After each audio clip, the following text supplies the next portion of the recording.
Qué bendición. ¿Alguien más que se case? Venga, tenemos pase para arriba. Vamos a orar por todo el mundo hoy. Vamos a pedir que los niños puedan marchar a su escuela dominical. Y ahora sí vamos a pasar a la palabra.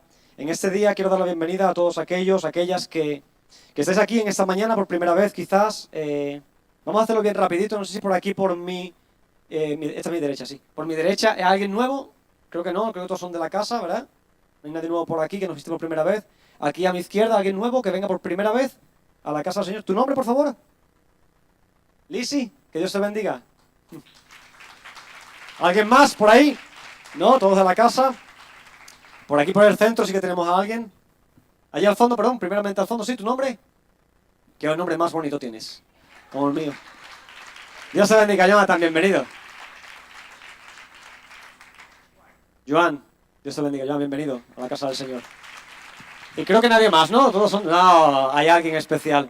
Tenemos con nosotros, ponte de pie, Lisette, ponte de pie. Sí, ponte de pie, claro. Lisette, os la presento, Lisette es una mujer de Dios, una traductora espectacular que nos tocó batallar cosas, ¿verdad? Muy difíciles en los idiomas. Lisette, ella viene de Málaga, ya está con el doctor Solís allí en Málaga, ha venido unos días de visita. Son casi ya hija adoptiva de Carlos y Miriam, ¿verdad? Ellos han adoptado básicamente a Lisette. Pero Lisette, nos honras con tu presencia. Gracias por visitarnos en este día. Dios te bendiga. Tuvimos la aventura hace... ¿cuánto? ¿1 año y medio? 1 año y un mes, lo tiene controlado. 1 año y un mes tuvimos la oportunidad de traducir en un evento muy importante, el evento de Hasta que Él Venga, una conferencia muy bonita, algunos de aquí estuvisteis, y nos tocó juntamente con el pastor Carlos, Lisette, yo y 2 personas más hacer un equipo de traducción simultánea. Una locura, ¿verdad? Estabas con los cascos puestos escuchando al predicador y al mismo tiempo hablando. Sabéis que me encanta hablar y me siento cómodo hablando, pero cuando estás escuchando y hablando, la verdad que la cabeza nos volaba. Ella es una experta en eso, tiene su carrera en interpretación y traducción y un máster en un montón de cosas, Master and Commander, ¿verdad? En muchas cosas. Pero fue una bendición y el Señor nos unió de verdad en amor en ese momento con su vida, con su proyecto. Así que ora por ella. Lisette tiene planes en su corazón y Dios tiene planes mejores para ella, ¿verdad? Quizás son los mismos, no lo sé, pero son los planes de Dios para su vida y lo honramos en esta mañana también. Lo que revela tu corazón es el título que le he puesto a la predicación en esta mañana. Nace de un tiempo de estar orando con el Señor como siempre, aunque no todas las predicaciones nacen de un tiempo de oración.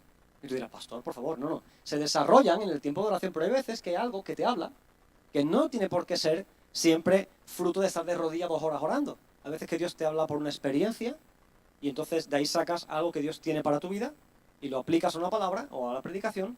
Hay veces que una canción, vas en el coche y de repente, oye, ¿sabes que hasta canciones o frases que no son de la Biblia, hay veces que nos han inspirado a poder pensar en la grandeza de Dios? Porque hay canciones muy bonitas también, hay cosas que encuentras o paisajes, vas con el coche, no sé si ahora, sobre todo en la época de otoño, cuando vas por la zona de Alt Empordà, la zona de Olot, toda aquella zona, y vas en el coche y empiezas a ver los paisajes, ¿no? Los colores de las hojas de los árboles, y empiezas a ver aquella imagen tan bonita con tonos calabaza, con marrones, verdes, ¿no? Y vas en el coche y de repente está casi amaneciendo, empieza a aparecer el sol, ¿verdad? Y empiezas a ver la belleza de la tierra. Y Dios te habla. Y de ahí empiezas a agradecer al Señor. Quizás al ver a tu hijo, a tu hija por la mañana, intentar morderle ahí los deditos, ¿verdad? Y pensar qué grandioso es Dios. Bueno, pues Dios me habló sobre lo importante que es lo que revela tu corazón. Cosas que ocurren en nuestra vida que va a revelar realmente cómo está nuestro corazón. Vamos a ir a un pasaje muy conocido en la palabra y tiene que ver con un poquito el entorno o el contexto de lo que venimos varias semanas predicando después de resurrección, ¿verdad? El pastor Carlos compartió con nosotros 2 semanas sobre resurrección, ¿verdad? Yo continué con algo ahí que tenía que ver, ¿no? Con la actitud de cuando María va a la tumba y ve la tumba vacía. Y el Señor sigue hablándonos en esa línea y te quiero hablar sobre una historia que fue previa a esto. Vamos a tirar un poquito para atrás en Juan capítulo 13. Si te vienes conmigo a la palabra, lo vas a ver aquí en la pantalla. Juan 13, del 1 al 4. El Evangelio de Juan capítulo 13. Dice, antes de la fiesta de la Pascua, sabiendo Jesús que su hora había llegado para que pasase de este mundo al Padre, como había amado a los suyos que estaban en el mundo, los amó hasta el fin. Y cuando cenaban, como el diablo ya había puesto en el corazón de Judas Iscariote, hijo de Simón, que le entregase, sabiendo Jesús que el Padre le había dado todas las cosas en las manos y que había salido de Dios y a Dios iba, se levantó de la cena y se quitó su manto y tomando una toalla se la ciñó, se la puso alrededor de la cintura. Oramos. Señor, gracias por tu palabra, que es bendita, Señor, y que va a ser predicada con libertad en esta mañana. Gracias, Señor, que hasta aquí, en esta reunión, tú has estado en el centro, en el tiempo de la alabanza, en los anuncios, Señor, en la presentación de César, Señor, en la oración de bendición sobre Nacho y Irina. Señor, y ahora te rogamos que tú sigas siendo el centro. Padre, cuando terminemos esta mañana, nadie recuerde ni siquiera quién predicó, Señor, que tú le hablaste. Señor, te ruego que tú unjas mi voz, mi garganta, mi mente, mi corazón para predicar tu palabra. Y que sea esa palabra tuya la que cambie vidas, la que toque corazones. Y no sea mi oratoria ni mi capacidad, sino que sea la tuya y tu presencia tocando cada vida. Yo sé que tú tienes palabra para cada uno de nosotros en este día. Y ahora, Señor, abrimos nuestro corazón y te decimos, ven, háblanos. Desconectamos de todo lo demás y nos conectamos a ti. Y te pedimos que tú nos hables a través de esta tu palabra. En tu santo y poderoso nombre, Jesús. Amén y amén. Muy bien, dentro del contexto, sabes que muchas veces me gusta darte un poquito la historia alrededor de lo que ocurría. Estuve leyendo, investigando un poquito qué casa era esa, qué lugar, qué aposento era ese. Y al final muchos de los estudiosos de la palabra concuerdan que posiblemente ese lugar era un lugar prestado. Ese aposento, esa habitación era un lugar que le prestaron para que se reunieran, para que tuvieran una reunión, ¿verdad? Es como si yo tengo que hacer una reunión, o nos ha pasado una vez, el ayuntamiento necesita un local para reunirse para alguna cosa del gobierno y nos piden el local. Entonces, bueno, le cedemos el local y claro, se lo cedemos siempre con algunas cosas, ¿no? Por supuesto no le decimos, puedes usar el local pero no puedes encender las luces.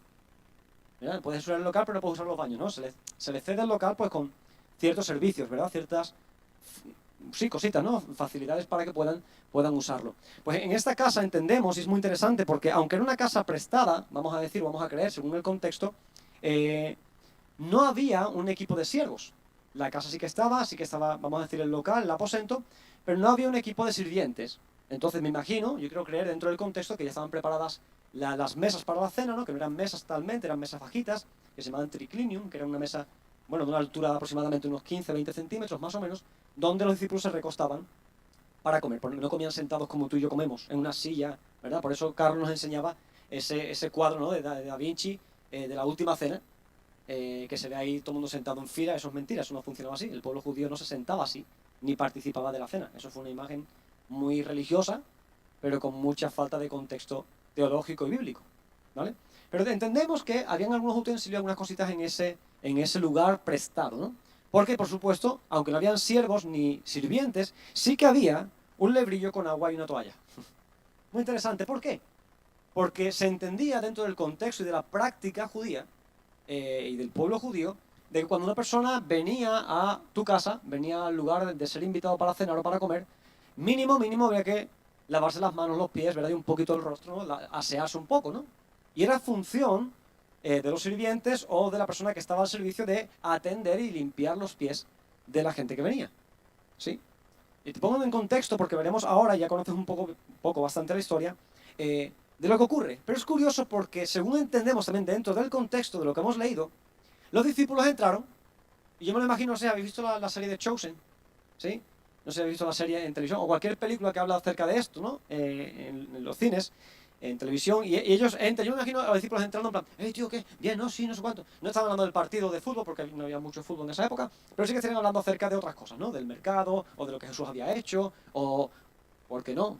Porque eran evangélicos, más o menos, no eran evangélicos, pero eran gente que decía, oye, ¿viste la vecina el otro día, el vecino que estaban discutiendo? Eso es lo que hacemos los evangélicos, ¿verdad? Criticamos también, chimorreamos un poquito. Ellos eran judíos, pero también imperfectos como tú y como yo, ¿verdad? Y Jesús estaba tratando su carácter, ¿no? Entonces yo me imagino que entraron en la casa y se sentaron, automáticamente se colocaron ya en su sitio, pero ninguno quizás se dio cuenta ni siquiera de que había un lebrillo con agua y una toalla, pero ninguno ni siquiera se preocupó de, oye, ¿quién nos va a lavar los pies? Y por supuesto ninguno dijo, ya lo hago yo. Sí que había uno que dentro de todo el contexto sabía lo que tenía que hacer, aunque no le correspondía, que era el rabí, que era el maestro. Y dentro del contexto, aunque no lo dice, pero lo podemos ver ahí, ¿verdad? Ellos ya estaban preparados, sentados a ver qué, bueno, y a ver qué pasa. No es lo típico, no sé si te ha pasado una vez, voy a decir un generalismo, pero sobre todo las mamás, ¿no? Pasa mucho con las mamás y conmigo. preparamos la cena, no sé qué, y la mesa. Porque la mesa no se pone sola. ¿Sí o no? Bueno, la mesa sí está ahí, pero no están los utensilios. Elena y yo nos coordinamos muy bien en eso. Yo cocino y Elena solo come. No, perdón, Elena prepara la mesa, ¿no? A ella le encanta decorarlo todo con los platitos, los cubiertos, las servilletas dobladitas y todo eso. Pero hay veces que en el día a día, cuando estamos en el día a día, no cuando invitamos a gente, sino en el día a día, cariño, ¿pongo ya a calentar la comida? Sí. Vale, ve poniendo la mesa, sí. ¿Está la mesa puesta? Y estás preguntando porque sabes que no puedes poner la comida si no hay un plato, si no hay unos cubiertos. ¿No te pasa muchas veces, mamá, papá, cuando tienes la comida preparada y te pasa así como a mí, que se te crispa la ira del tigre, ¿verdad? Porque ya la comida está calentita, la pasta calentita y cuando miras no está puesta la mesa. Entonces tienes que ponerte a preparar la mesa, a llamar a los niños y ya la comida está fría. Yo detesto. Cuando cocino, a mí no me importa comerme la comida fría, pero cuando cocino me gusta la comida bien calentita, preparada. O la carne, ¿verdad? La carne ya que parece la suela de un zapato, ya en plan ya está fría. Y ya calentar la carne, recalentar no vale, ¿verdad? O sea, aquí hay muchos argentinos, uruguayos, brasileños y de toda cultura que nos gusta la carne y no se puede hacer. La carne es ya, nos sentamos a comer. Y aquí llegaron a mesa puesta. Llegaron, se sentaron ahí, pero había un protocolo, algo que tenían que hacer que era lavarse los pies y asearse y purificarse para poder comer. Y dice que Jesús hace eso, Jesús decide dar un paso más allá. Y a ver que ninguno toma la iniciativa, asume el rol del siervo. Dice la palabra, y lo veremos también más adelante, Mateo 20, 28, como el Hijo del Hombre no vino para ser servido, sino para servir y para dar su vida por rescate de muchos. Es un símil de la sociedad hoy en día, un símil también de la iglesia de hoy en día. Todos esperamos ser servidos. ¿Sí? Todos tenemos derechos. Todos tenemos el derecho a sentirnos mal, pero no nos preocupamos cómo se siente el otro. Todos tenemos el derecho a sentarnos en la fila primera del cine, pero no nos preocupamos si el otro también tiene el derecho. O nos preocupamos por tener el derecho de una posición, pero no tenemos el deber de hacer otras muchas cosas. Es la sociedad de hoy en día. Vivimos así. Bueno, de hoy en día y de ayer día y de antes de ayer día. Es una sociedad que vivimos durante muchos años, en la que se han perdido principios básicos, ¿verdad? Y todos sirven, pero pocos asumen el servicio. Pocos asumen los deberes que tenemos. Y no muchos dan sin esperar nada a cambio. Por eso yo decía la semana pasada, tu papel y el mío como iglesia es sumamente importante, porque somos agentes de cambio. Si tú y yo fuéramos capaces de aplicar la palabra y darla tal y como deberíamos darla, este mundo iría un poquito mejor. Es más, creo que va un poquito mejor gracias a ti y a mí, por la labor que hacemos con nuestro vecino, con nuestro amigo, con nuestro familiar. E intentamos motivar, ayudar y animar a la persona cuando está pasándolo mal. O al menos deberíamos hacerlo. Y Jesús demostró, yo he venido para servir. Mira lo que dice el versículo 1 de nuestro texto. Dice, como había amado a los suyos que estaban en el mundo. Ahí comienza todo. Debido a su amor por nosotros. Hemos leído en el versículo 1, antes de la fiesta de Pascua, sabiendo Jesús que la hora había llegado, dice, como había amado a los suyos, debido a que los amó, pudo servir. Clave importantísima. Si tú no amas, tú no sirves. ¿Por qué sirves a tus hijos? Porque los amas. ¿Por qué sirves a tu esposo o a tu esposa? Porque lo amas. Porque la amas. ¿Por qué sirves a un amigo? Porque lo amas. El amor es lo que realmente te da el impulso, el derecho, el permiso para poder servir a otro.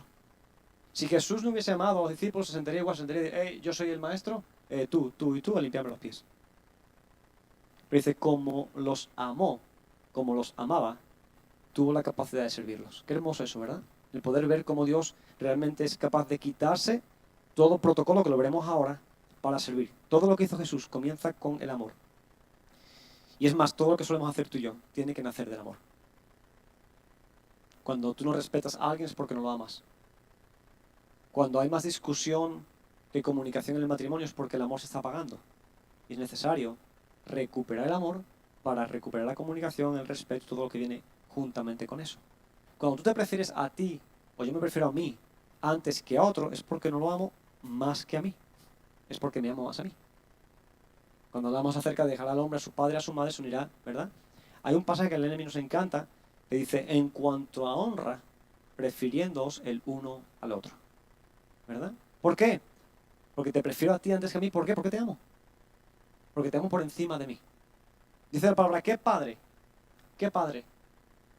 Al que su hijo le pide un pan, le da una piedra. ¿Qué padre al que su hijo le pide un pez, un pescado, le da una serpiente? Dicen, ¿no hay cosas buenas vosotros? Dice, ¿cuánto más mi Padre, que realmente es el que ama?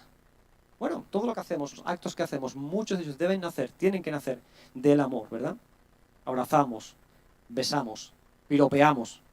Todo eso nace del amor hacia la persona, ¿sí? Pero pecar también nace del amor. No sé si lo has pensado. Pecar también nace del amor. Del amor a cosas que no son correctas. De la pasión que me atrae a hacer lo incorrecto.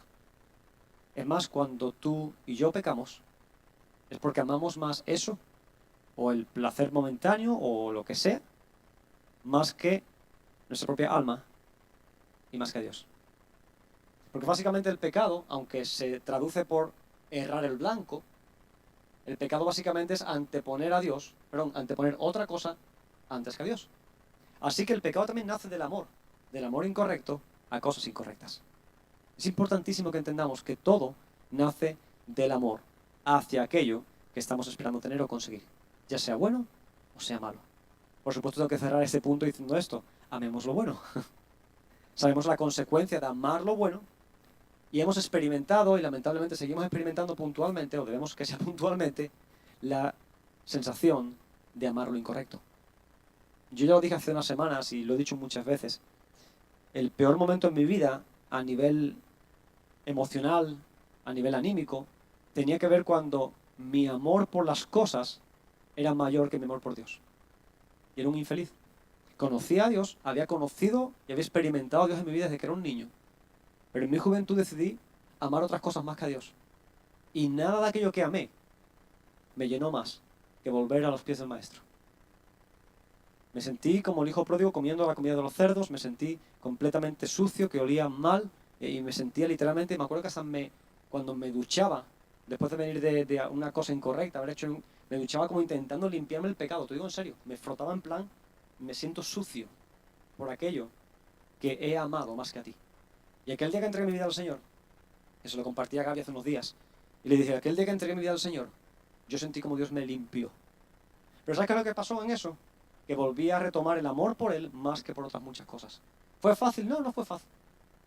¿Sigue siendo fácil? No, no sigue. Hay cosas que no amo, pero que todavía me atraen. Y dice Pablo, no, yo tengo que luchar contra eso. Porque se revela contra mi mente, se revela contra lo que realmente yo sé que es bueno para mí. Pero es un concepto de amor. Necesito amar más a Dios que aquello. Muchas gracias por esa música mexicana. Necesitamos amar más a Dios que aquello que nos atrae o que nos gusta. Pensaba que era el equipo técnico, digo, que me habéis puesto de arriba, chicos.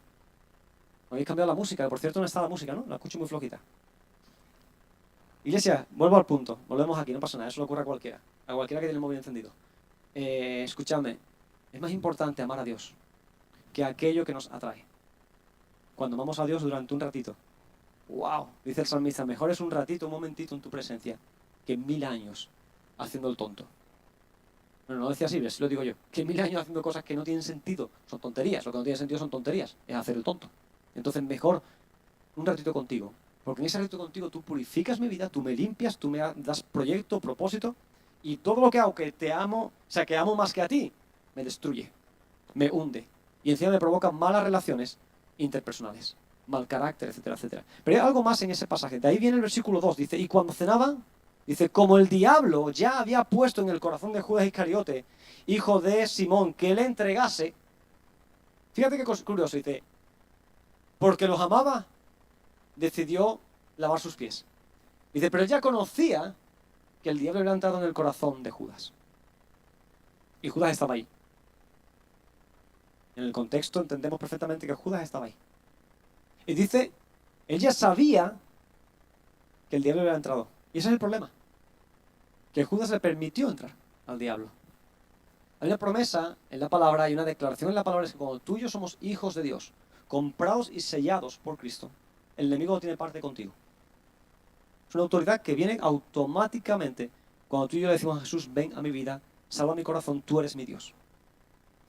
La única entrada que el enemigo puede utilizar, o las únicas puertas que el enemigo, el diablo, puede entrar en tu vida, es aquellas que tú y yo le permitimos. Fíjate la autoridad tan poderosa que Dios nos ha dado. Así que cuando ocurre algo, cuando realmente hemos pecado porque amamos más aquello que a Dios, es porque hemos permitido que de alguna forma el diablo entre en nosotros, o el mal entre en nosotros. Pero eso hemos permitido nosotros. El diablo, vuelvo a repetirte, no tiene autoridad para entrar en tu vida. Tiene el permiso de parte de Dios para tentarte, o Dios lo permite, mejor dicho. Pero Dios dice que cada prueba y cada situación, Dios te da la salida. Y te ayuda en todo ese proceso. Y te enseña. Pero Él no tiene parte contigo. Así que si Él entra en tu corazón y en tus pensamientos, frena esos pensamientos, repréndelos. Porque si no viene de parte de Dios, es Dios quien tiene la autoridad para decir, hasta aquí. Pero tú tienes ese permiso también. Es más, cuando llamen al timbre de tu corazón, no abras la puerta tú. Permite que sea el Espíritu Santo el que la abra. Estamos sentaditos ahí en el sofá con el Señor, ding dong, el enemigo a la puerta, ¿verdad? El cobrador del frac. Y de repente tú le dices, Espíritu Santo, abre tú y chequea quién es. Ya tú decides si dejas pasar o no. Y cuando el Espíritu Santo mira por la mirilla y dice, uy, no, ese no. Este viene de rojo y con cuernos y un tridente, este no entra. Pero el diablo se viste de Prada, decía el título de la película. Y hay veces que nos gusta Prada. Entonces vamos nosotros, miramos, porque creemos que somos los que controlamos nuestra casa, nuestra vida. Y decimos,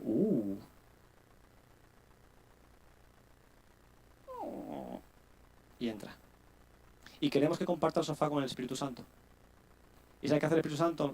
Dice, tú decides. O Prada, o yo. Porque yo no puedo compartir.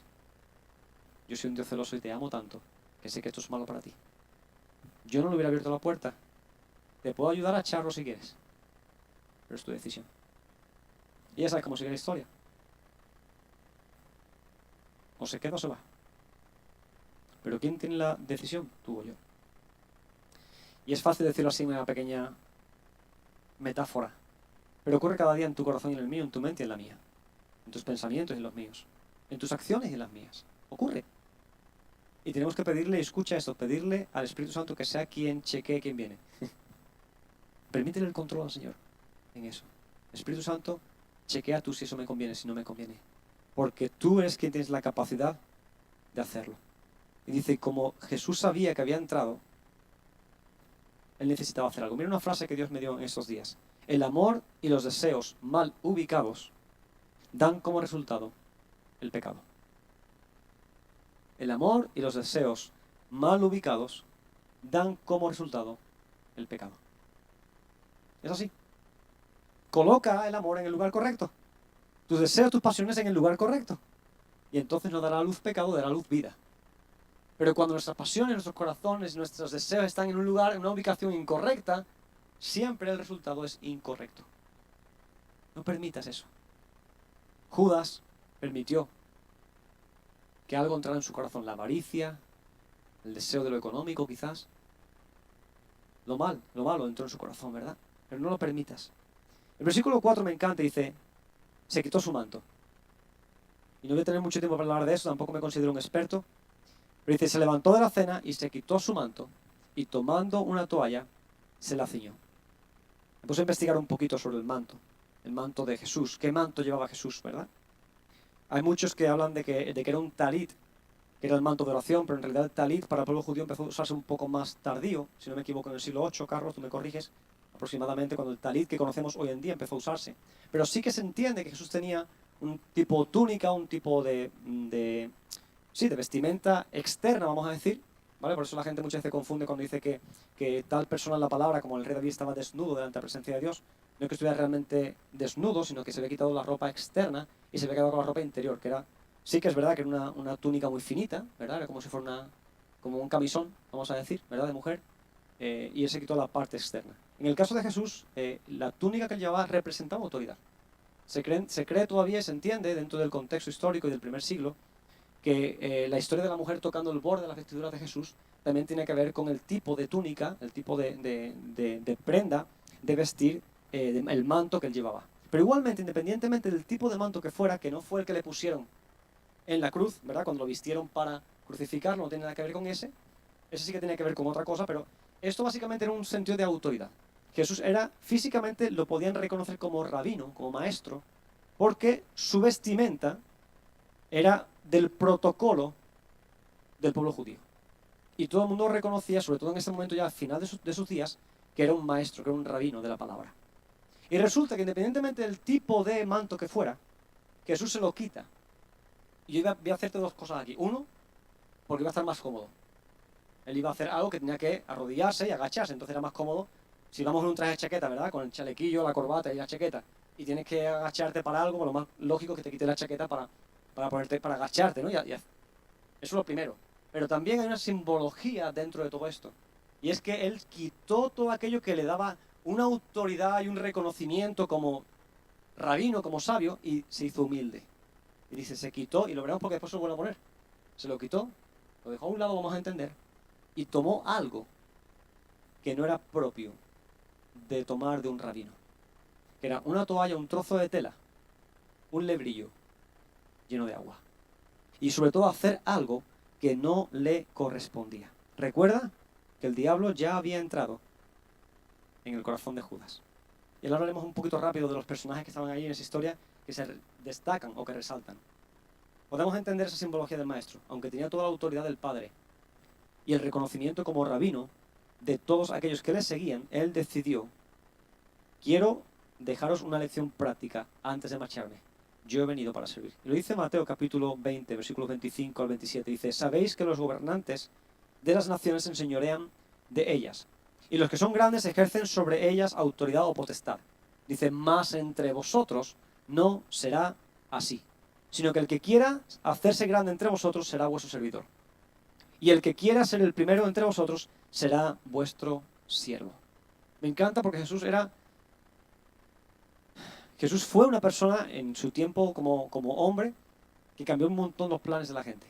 Me encanta cómo él respondía. Me encanta cuando se puso a dibujar la tierra, en la arena, ¿verdad? Así hace un poquito así loco, ¿no? En plan, sí, discutiendo. Cuando iban a apedrear a aquella mujer, ¿verdad? Y él sin decir nada bíblico a nivel, me refiero, no, porque el profeta dijo tal, no sé cuánto, dice que él estaba ahí agachado mirando así un poquillo. Me imagino ahí con un palito o con el dedo así en la arena, escuchando los argumentos de uno y otro. Y al final mira hacia alrededor y dice, se levanta y dice, el que de vosotros esté sin pecado, que tire la primera piedra. La mujer ya estaba en la pared, posiblemente esperando a ser apedreada. Su esposo tenía que ser el primero en tirar la primera piedra. Y Jesús, con esa simple pregunta, destruye todos los argumentos de la ley. Y dice, el que esté libre de pecado, cualquiera de vosotros que esté libre de pecado, que tire la primera piedra. Y ahí viene la broma que siempre gastamos. De repente se escucha, ¡pum!, piedra. Porque María, la madre de Jesús, estaba con Jesús siempre. Y como era perfecta, tiró la piedra. No. María tampoco tiró la piedra. Porque no estaba libre de pecado. Dice que uno a uno empezaron a marcharse. Empezaron a marcharse. Y cuando la mujer se dio cuenta de lo que había ocurrido, pensó, me libré. Y Jesús dice, sí, pero no. Yo tampoco te condeno.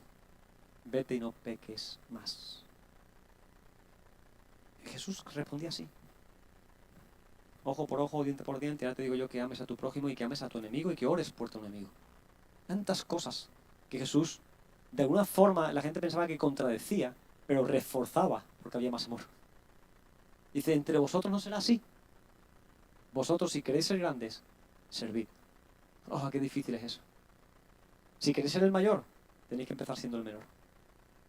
El que más sirva, el que más ayude, el que más ame.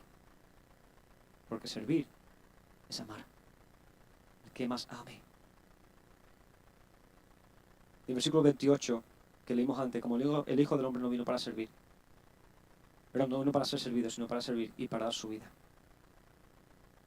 Versículo 12 dice, así que después que les hubo lavado los pies, tomó su manto, volvió a la mesa. Interesante. Él hace un acto de servicio, se despoja de lo que le representaba como una autoridad por encima de todo, hace acto de servicio, pero vuelve a tomar la autoridad delegada por Dios, por su Padre. Y se sienta y enseña, otra vez como rabino. Es necesario muchas veces quitarnos los anillos, ¿verdad? Quitarnos la corbata y servir. Hay muchos pastores que han entendido mal ese concepto. El concepto de servir es sí, que me sirva otro a mí. Hay muchos padres que han entendido mal ese concepto de servicio. Entonces, como ahora tengo hijos, que me sirvan a mí. Hay hijos, por supuesto, que han entendido muy mal el papel del padre o de la madre. Como son mis padres, que me sirvan. Que me pongan la mesa, que me la quiten, que me lave la ropa, que me haga la cama. Y cuando de repente llega un día el niño del colegio, entra a la habitación, y dice, mamá, ¿por qué no me has hecho la cama hoy? Y dice, mamá, porque hoy te toca a ti. ¿Cómo? Sí, vamos a aprender juntos. No, pero tú eres mi madre, tú tienes que hacerme la cama. Ah, yo tengo que hacerte la cama. ¿Verdad? Creo que quizás algún padre aquí está un poco así en descontento conmigo hoy, pero es una realidad. Enséñalo, acompáñalo, que aprenda. Porque el acto de servicio es un acto de amor. Y yo sirvo porque amo. Y es algo que no peleamos para ver quién ama más, para ver quién sirve más, para ver quién bendice más al otro. Y dice que Jesús toma, después de haber hecho todo el acto de servicio, hemos saltado una historia cuando Pedro le dice, tú a mí no me lavarás los pies, no sé cuánto, y dice, si no te lavo los pies no tienes parte conmigo. Entonces no lávame entero. No seas bruto, Pedro, tranquilo. El que está limpio, limpio está. Aunque no todos están limpios. ¿Verdad? Refiriéndose, dice la palabra, a Judas, que lo ha mencionado anteriormente, que el diablo había entrado en él, ¿no? Su posición de rabino sigue intacta. Volvió a ponerse el manto para enseñarles. Pero esta vez con mucha más autoridad, iglesia. ¿Por qué? Porque había vuelto a demostrar servicio, amor y perdón. Porque lavó los pies de aquellos que también lo iban a negar. ¿Recuerdan la narrativa? Juan, el autor de este evangelio, menciona a dos personas. Menciona a Simón, Pedro, y menciona a Judas Iscariote, ¿sí? Lo menciona. Dice que Judas, el diablo había entrado en él, y habla de Pedro, que fue el que se pone en pie y dice, tú a mí no me lavarás. Solamente menciona a esas dos personas. Entendemos que el resto de los discípulos apóstoles están ahí. Y entendemos dentro del contexto que siempre la acompañaban y nos dicen, y no estaba no sé quién. Como en otras ocasiones dice, y Tomás no estaba con ellos en algún momento, ¿verdad? Cuando se aparece el Señor. Pero hablaremos de eso rápidamente ahora. Pero entendemos que Juan menciona a esos dos. ¿Qué ocurre con esos dos? Muy interesante. Porque Simón Pedro fue aquel que negó a Jesús cuando Jesús es crucificado. Y el Padre, Dios el Padre, no negó a su Hijo, sino que lo reconoció cuando se bautizó y dijo, este es mi Hijo amado. En Él me complazco, en Él tengo gozo, en Él tengo placer. Fíjate curioso que Jesús sabía que Pedro iba a negar, pero lavó sus pies. Pero el Padre veía al Hijo de otra forma distinta. Este es mi Hijo amado, en quien yo tengo complacencia. Judas vendió, entregó a Jesús por unas cuantas piezas de plata. Pero el Padre entregó a Jesús, a su Hijo unigénito, por amor, para que todo aquel que en él crea no se pierda, mas tenga vida eterna. Cuando hay amor, como el Padre tuvo por Jesús, la entrega va con autoridad. Cuando hay amor a otras cosas, a protegerme a mí mismo, yo negaría a Jesús por mi reputación. Es lo que hizo Pedro. O vendería a Jesús por el amor al dinero, que es lo que hizo Judas. Pero Cristo es el Hijo cuyo Padre está contento con él por lo que había hecho, y es el Hijo enviado que transforma el corazón del ser humano para aquel que en él crea no se pierda, mas tenga vida eterna. Ahora bien, ¿qué nos enseña esta historia? Y vamos terminando con esto. Los pies sucios de otros, escucha esto, revelan lo limpio de tu corazón. Lea esa frase. Los pies sucios de otros revelan lo limpio de nuestro corazón. Esa fue la frase que me habló de esta semana. Y dije yo, wow. Es una realidad. Es una realidad porque los pies sucios de otros representan los defectos de otros. Las cosas que los otros te hacen a ti. Representa el mal que ha venido a tu vida muchas veces. A través de personas, situaciones, enfermedades, economía, lo que sea. Y eso que realmente va a revelar cómo está tu corazón. Dice la palabra que debemos ser lentos para responder, ¿verdad? Como, tranquilo, piensa antes de responder, ¿no? Haznos de tú un sueño. Yo voy a decir con quién. No está aquí la iglesia, no te preocupes. Eres tú. Una persona de la familia. Que no sé, estaba soñando y soñé sobre la boda de Nacho y Lina. ya sabes por qué, también soy nervioso, tengo que casarlos, ¿verdad? Y mi mente va a mil en estas cosas, entonces me levanté que el iPad no tenía batería. O sea, no me desperté, pero en el sueño soñé que el iPad, el día de la boda no tenía batería, Lina, así que... Y ahora cómo predico, y ahora qué hago, ¿verdad? Y algo me fallaba en la ropa también, en la vestimenta, creo que son las cosas que me gustan, ¿no? Me gusta predicar, me gusta vestirme bien. Y me acuerdo que alguien me había desconectado el iPad por la noche. Había mucha gente en casa, como suele ocurrir, ¿verdad? Previo a una boda. Y para cómo voy a la cocina, y hay un montón de gente allí, y una persona me dice, oye, no me has saludado hoy. Así que me acerqué, le digo beso y me dice, oye, te huele el aliento a ajo. No es broma, eso era el sueño. Yo me desperté y dice, a ajo no huele, me cepillé los dientes antes de dormir. El caso es que le dije a esa persona, digo, ¿tú sabes lo que significa, así enfadado en el sueño, ¿tú sabes lo que significa pensar antes de hablar? Le dije, ¿no?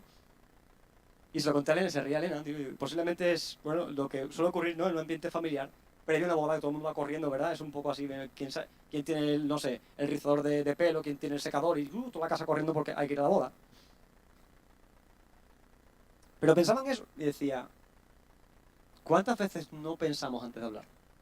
¿Por qué? Porque yo acusaba a esa persona de que sabes que tengo la carga, porque yo sentía en el sueño que yo tenía el peso de la boda sobre mis hombros, porque en parte sí que es verdad, porque yo los caso, entonces hay mucha coordinación con Nacho y con Lina sobre la boda. Y yo sentía eso y básicamente decir, no te das cuenta que estoy estresado, no te das cuenta de todo el peso que tengo sobre mis hombros, y a ti se te ocurre decirme que me huele el aliento a ajo. Así que, pero pensé y dije, es verdad que muchas veces no pensamos en cómo la otra persona puede sentirse o cómo está viviendo su situación, lo que sea, la vida que está pasando ahora la persona, y nosotros tenemos la necesidad de decirle, te huele la boca a ajo, te apesta el aliento, o qué ropa más fea, o no me gusta no sé qué, sin preocuparnos por la persona en sí, por cómo está la persona viviendo ese momento. Y cuando pienso en esto, veo que muchas veces tiene que ver por cómo está tu corazón, así recibirás algo o no. Porque no podemos evitar que los pies de los otros estén sucios, pero sí podemos responder de la forma que Jesús lo hizo, limpiando sus pies. No sé si me entiendes. Porque en algún momento tu vida y la mía, o en muchos momentos en tu vida y la mía, los pies están sucios. Y necesitamos a alguien que venga y diga, yo me quito todo lo que me pone allá arriba. Me arrodillo, porque tú no puedes lavar los pies a una persona de pie, tienes que arrodillarte.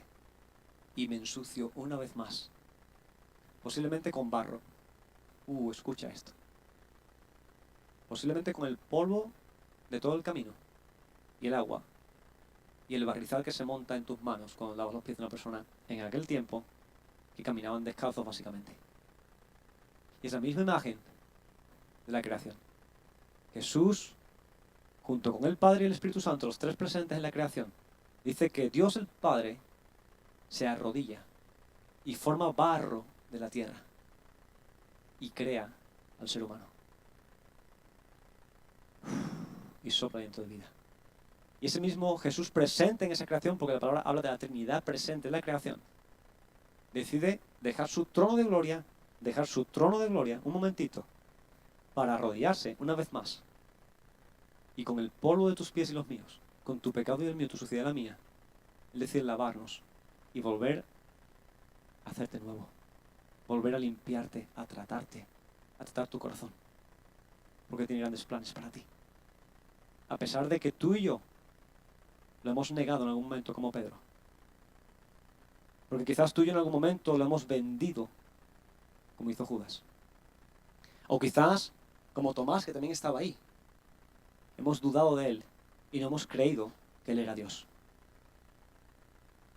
Y Dios nos está diciendo hoy, los pies sucios de los demás revelan cuál es tu corazón. Los pies sucios de Pedro, los pies sucios de Tomás, los pies sucios de Judas y posiblemente los pies sucios de todo el equipo que estaba allí, revelaron el corazón del Maestro. Revelaron su corazón. Jesús podría haber dicho, a ti no porque tú vas a hacer eso, a ti tampoco porque tú no te lo mereces, a ti ninguno, no le hubiera lavado los pies a ninguno. Porque no habían pecados públicos quizás en otros, también eran imperfectos. Pero Jesús se ciñó la toalla y decidió lavar los pies. Jesús conocía el corazón de Pedro y anticipó su negación. De Judas y anticipó que lo entregaría. De Tomás y supo que dudaría de él. Porque los pies sucios de ellos revelaron su corazón. Me pregunta a ti hoy, y por supuesto para mí también, ¿qué es lo que revela nuestro corazón? Si Jesús hubiese sido justo solamente justo, hubiera lavado los pies. Si hubiese aferrado solamente a lo que es digno o no digno, no hubiera lavado sus pies. Pero su corazón reveló amor, a pesar de. Y es lo que sigue revelando. Dios sigue revelando amor por ti y por mí, a pesar de lo que al menos yo hago, y sé que tú también, como imperfectos que somos. Y el Señor dice, ¿qué es lo que revela la maldad de este mundo? ¿Revela un carácter cerrado hacia tu vida? ¿Un odio, un rencor, una sobreprotección? ¿O hace que tú ames a aquel que está pasándolo mal? Que tú ames a aquel que es un sinvergüenza.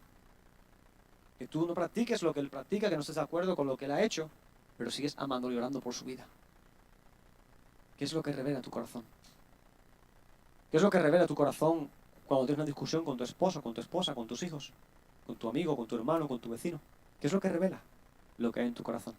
Dice la palabra que lo que contamina al hombre no es lo que entra en el hombre, sino lo que sale del hombre. Lo que está en el corazón. Es lo que realmente se refleja. Si hay paz, reflejarás paz. Si hay amor, reflejarás amor. Si hay odio y rencor, saldrá eso. Y el Señor está hablando en este día. Él concluye con este acto físico, esa demostración visual y práctica diciendo, pues si yo, el maestro, ahí lo mencioné por primera vez, yo el rabino, yo el rabí, yo el maestro, ya con la túnica puesta de vuelta. Si yo con todo esto, yo he sido capaz, dice, he lavado vuestros pies, vosotros también, imperativo, debéis. Vosotros también debéis lavaros los pies los unos a los otros. Porque ¿sabes qué pasa? Nos encanta besar los pies del maestro. Nos encanta cantar y beso tus pies delante de todos. Y nos encanta tomar la historia de la mujer en Betania que rompe el frasco y dice, Señor, yo quiero hacer esto por ti. Pero no por él. Yo estoy dispuesto a entregar la milla extra por ti, pero no por ella. Y el Señor dice, debéis lavar los pies también los unos a los otros. ¿Sabes qué significa eso? Debéis serviros también los unos a los otros. ¿Sabes qué significa también eso? Debéis amaros también los unos a los otros. Porque si amamos, servimos. Y si servimos, ayudamos, colaboramos, estamos juntos. Todo lo que pasa a tu alrededor, iglesia, termino con esto, el daño que has sufrido o sufres ahora, el mal que recibes o que las personas te hacen sentir, son los pies sucios de otros. ¿Cómo vas a responder? ¿Lavarás los pies o aportarás más barro a esos pies? Más suciedad. Justificándote que él ha hecho esto y me hizo esto y me hizo aquello. ¿Sabes qué es lo que revela eso? Daño, rencor, falta de perdón, odio. Pero si tu corazón y el mío revela amor, no importa las ofensas que te hayan hecho, dice la palabra, tú ve y ponte bien con él. Tú ve y rectifícalo, tú ve y ámalo, tú ve y sírvele. No permitas que los pies sucios de otros ensucien tu corazón. Escucha esto. No permitas que los pies sucios de otros ensucien tu corazón. Lávale los pies a otros, aunque le huela mal, aunque ese carácter no te guste, aunque no sea el hermano que entra y te saluda cada semana en la iglesia con una sonrisa. Vete a aquel que no te saluda, ámalo, sírvele, lávale los pies. Última frase, y la dejamos puesta, Adri, porfa. Los pies sucios de otros revelan lo limpio de nuestro corazón. Quédate con esa frase en este día. ¿Te ha pedido Dios acaso que seas juez? ¿Me lo ha pedido a mí acaso? Pero hemos asumido ese papel. No es justo que me hayan hecho esto. ¿Tú qué sabes? ¿Tú eres juez acaso? Y el juez dice, sí, yo soy juez. Bueno, pues tú tampoco. Dios no te ha dicho que tú juzgues. Te he dicho que ames. ¿Ya, pero es que duele? Sí. Dios tampoco te dijo que no iba a doler. Pero tú ama, tú sirve, tú lava los pies. No permitas que se sucie tu corazón. Porque ya es bastante con los pies sucios como para que encima el corazón también esté sucio. ¿Verdad? Ya es suficiente con cómo está la sociedad para que en ti y en mí cree un rencor y un odio que no seamos capaces ni siquiera de orar por nuestro vecino. Por aquel que pone la música alta, por aquel que trae perfumes raros durante la noche. Bendícelo. Ora por él, ora por ella. Pero no permitas ser contaminado de lo que no es bueno. Dile, Señor, yo quiero que en este día los pies de otros revelen que en mi corazón hay amor, hay pasión, hay perdón, hay reconciliación, hay restauración de esa vida. Y en esta iglesia habrá gente con los pies sucios. Es más, te voy a decir que todos, de una forma u otra, tenemos algo que entregarle al Señor siempre. Pero yo quiero declarar en este día y creerlo en mi corazón, de que también hay corazones limpios, que están dispuestos como iglesia a ayudar al hermano, a la hermana. A decir, aunque me cuesta acercarme a ti, no hace falta que eso lo digas, pero aunque me cuesta acercarme a ti, te amo y quiero servirte y quiero ayudarte. Y cuando vayas por la calle durante el día de hoy, mañana, cuando vuelvas al trabajo seguramente, y te encuentres con tu jefe, con tu jefa, con tus compañeros, con aquellos que no te hacen mucho bien, piensa en esta palabra y no permitas que los pies sucios de otro contaminen tu corazón. Porque lo que daña al hombre no es lo que entra, sino lo que está y sale de tu corazón, ¿sí? Oramos juntos. Señor, gracias por tu palabra en esta mañana. Te bendecimos, Señor, te exaltamos y te damos gracias porque ha podido ser predicada libremente.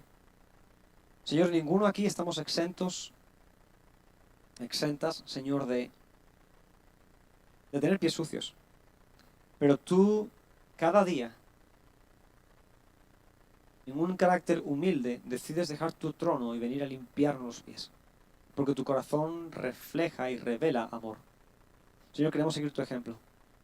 En esa metáfora, en esa historia, en esta realidad que ocurrió en ese día, donde tú te quitaste todo aquello que te daba ese sentir de jefe y te hiciste siervo.